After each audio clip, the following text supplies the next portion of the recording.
Bonjour à tous, j'espère que vous allez bien. Alors voici cette première guidance en ce lundi de rentrée. J'espère que ça s'est bien passé pour vous et vos enfants. Et pour ceux qui reprennent le travail aussi, hein. Voilà, j'ai une pensée pour tous en ce joli mois de septembre avec le soleil ici à Le Forêt. J'espère que chez vous, même si le soleil n'est pas dehors, en tout cas il est dans le cœur. Alors, cette guidance aujourd'hui, donc ça va donner une tendance de la semaine. Alors, bien sûr, ça parlera peut-être pas à tout le monde, mais en tout cas, j'ai préparé cette guidance pour vous avec le cœur et connecté aux énergies que j'ai ressenties, aux énergies chamaniques, hein, puisque je travaille avec les énergies chamaniques et puis notamment les esprits animaux. Donc ce qui est venu tout de suite, c'est l'éléphant. Vous voyez, je l'ai positionné sur la table. Donc l'éléphant qui permet de se stabiliser, qui permet d'avancer avec assurance, de prendre sa place et puis d'aller au-delà des freins et des épreuves. Donc cette semaine, euh, ça va vous demander de prendre votre place, d'avancer posément. Et puis on a le blaireau qui est sorti donc du jeu des messages des animaux totems, voilà, de ce livre-là, de cet oracle. Donc le blaireau, il parle de résistance. Vous êtes bien plus résistant que vous ne le pensez. Donc, vous voyez, de prendre sa place, malgré les tempêtes et malgré les épreuves, de continuer à avancer de manière stable et solide comme l'éléphant ou comme le blaireau.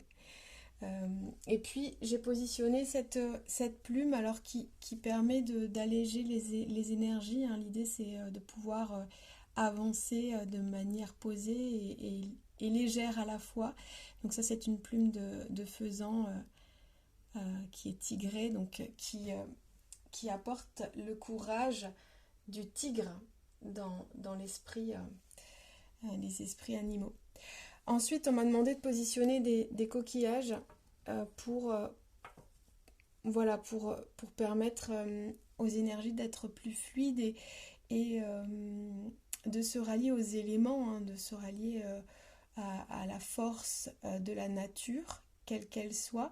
Et puis si vous pouvez aller au bord de mer pour vous ressourcer cette semaine, vous y serez bien pour aller prendre l'air de la mer.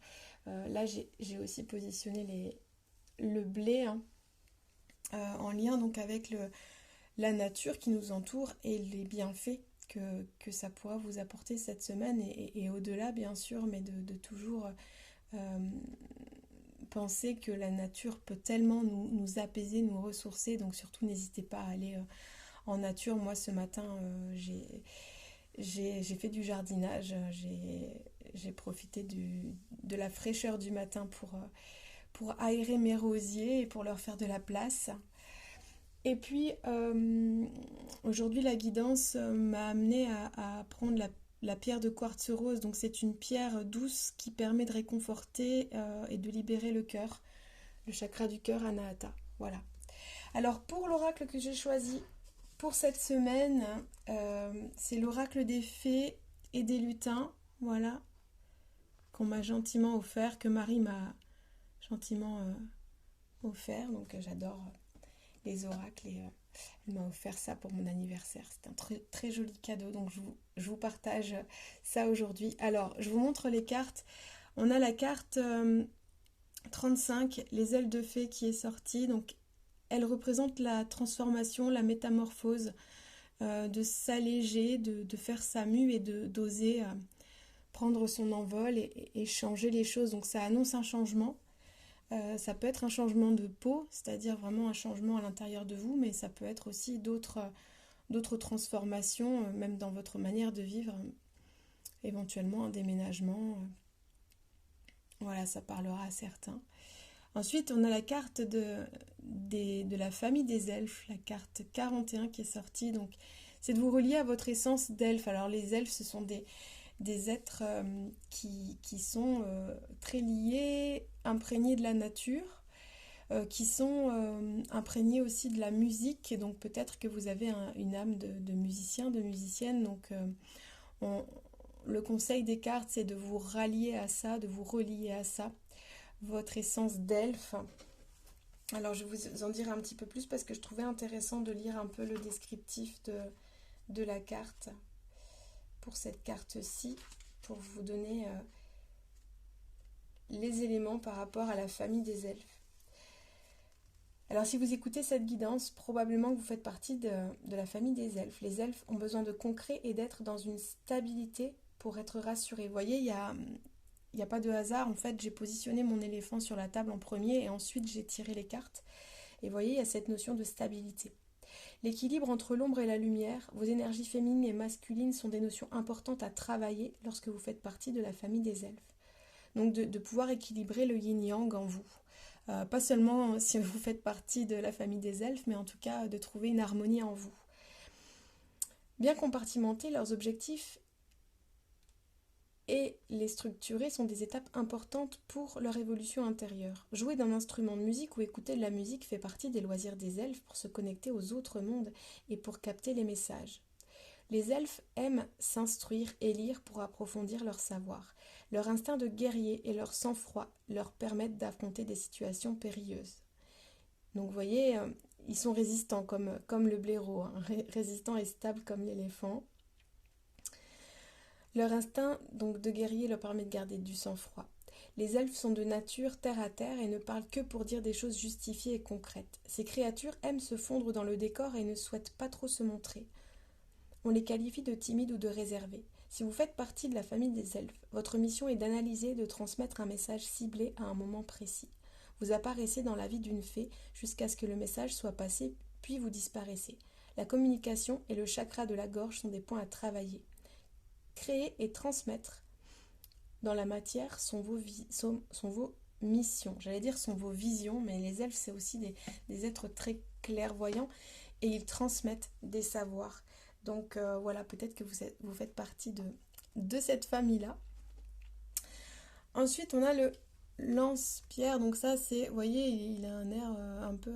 voilà, il est en colère. Donc cette carte, elle est là pour vous dire attention, peut-être qu'il y aura des montées de colère en vous cette semaine, mais de bien vous dire que la colère que vous avez à l'intérieur de vous et que quand vous explosez de colère, ben, en fait...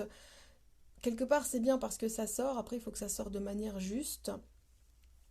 Mais en même temps, souvent, on se fait plus de mal à soi quand on se met en colère que de mal aux autres.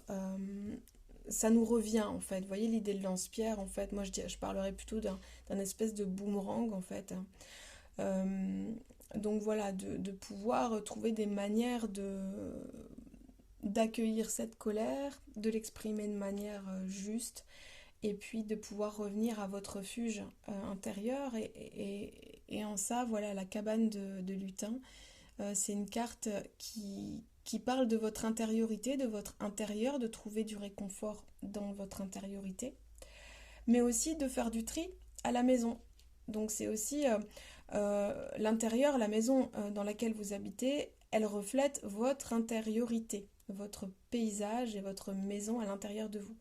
Donc c'est important de prendre soin de sa maison et de prendre soin de son intériorité. Donc n'hésitez pas cette semaine à faire du tri, à remettre les choses en ordre, hein, c'est l'invitation des cartes aujourd'hui. Et puis la dernière carte, puisque j'ai fait un tirage à 5 cartes, c'est l'enchanteur. Alors l'enchanteur, il apporte le conseil, il apporte les remèdes. Vous voyez, il tire des cartes aussi, hein. L'enchanteur, il est guide, il est enseignant, il connaît le savoir sacré. Donc, cette carte, elle vous invite à, si besoin d'aide pour traverser une situation, d'aller consulter un enchanteur. Donc, celui de votre choix, hein, celui en qui vous avez confiance. Mais voilà, il y a peut-être des choses on va dire, à énergiser chez vous, à purifier chez vous, peut-être à soigner, peut-être que vous avez besoin de soins particuliers. Et puis, c'est aussi vous connecter à ce qui peut aussi purifier la maison et votre intériorité. Donc ça peut être pourquoi pas mettre de l'encens chez vous, si vous supportez l'encens, ça peut être allumer une bougie. Donc ça vous invite aussi, ça rejoint un peu la carte de la cabane de lutin, c'est prendre soin avec différentes manières, différentes techniques. Et n'hésitez pas voilà, à positionner, comme je l'ai fait, à positionner des pierres si ça vous appelle. Ça peut énergiser et purifier le logement, mais aussi votre corps et vos corps.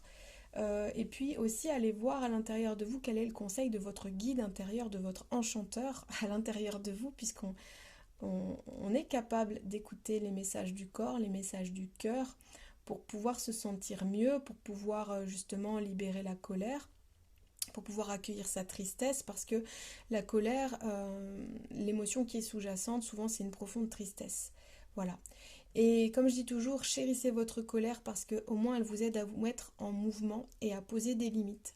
Là, j'ai pas positionné d'ailleurs la pyrite, mais la pyrite, hein, vous pourrez aller voir, c'est une pierre qui permet justement de poser ses limites. Donc, euh, donc voilà, là, pour vous résumer la guidance de cette semaine, faites preuve de force, de stabilité, d'harmonie, de courage. Vous voyez que vous êtes résistant, résistante à l'intérieur de vous. Vous avez la force d'avancer quoi qu'il arrive. Vous avez le lâcher prise, ou en tous les cas, aller vers plus de lâcher prise pour accepter la transformation et la métamorphose. De faire le ménage à l'intérieur de vous et dans la maison pour pouvoir être plus en harmonie avec vous-même. Voilà les conseils pour cette semaine. Je vous souhaite une belle journée, une belle semaine en pleine présence à vous-même, dans l'harmonie et la paix du cœur. Et puis je vous dis à très vite sur les réseaux, sur Facebook, sur Instagram.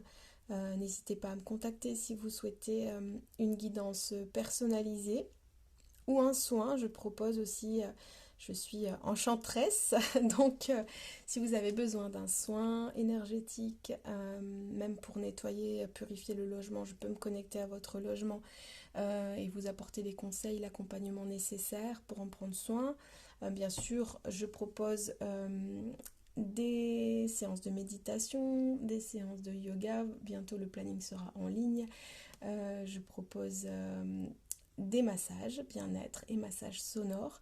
Et puis, je suis connectée aussi comme une elfe à la nature et puis comme une chamane aux animaux. Donc, je fais aussi des soins animaliers et des communications animales. Donc, si vous avez besoin, pour vous ou pour vos amours à plumes, à poils, voilà, pour vos animaux, n'hésitez pas à prendre rendez-vous. Vous pouvez me contacter par téléphone. Vous trouverez mon numéro sur les réseaux ou en message privé. Et puis je vous dis à très bientôt. Belle semaine!